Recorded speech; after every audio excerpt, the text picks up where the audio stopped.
Europe Matin.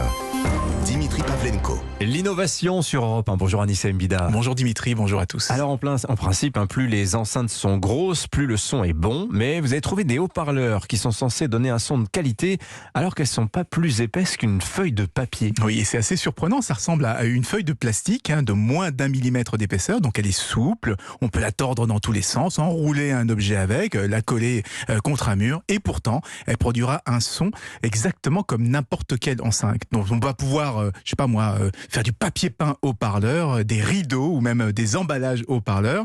Alors vous vous demandez peut-être comment c'est possible. Ah oui. Eh bien tout ça grâce à une nouvelle façon de générer du son que viennent de présenter des chercheurs du MIT. Et leur astuce, c'est de faire vibrer des petites bulles d'air microscopiques qui ont été soufflées à l'intérieur de cette fameuse feuille. Donc je ne sais pas si vous voyez une feuille de papier bulle, oui. Celle qu'on éclate, on aime bien s'amuser à éclater. Oui. Il faut s'imaginer la même chose mais de l'épaisseur d'une feuille de papier.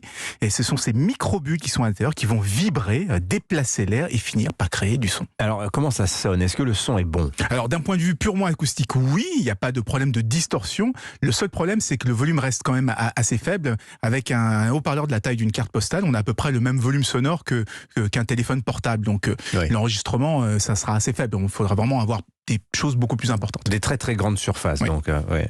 Bon, c'est quand même pas extraordinaire finalement comme progrès. Et tout ça va dépendre de la façon dont on l'utilise. Si on tapisse complètement son mur avec du papier peint, mais là on aura un son qui sera lui avec un volume beaucoup plus important.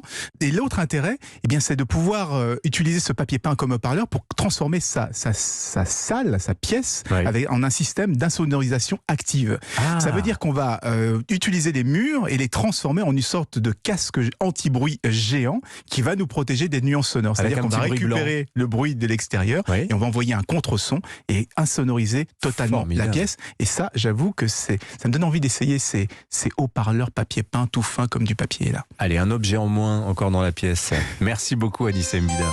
Europe Matin.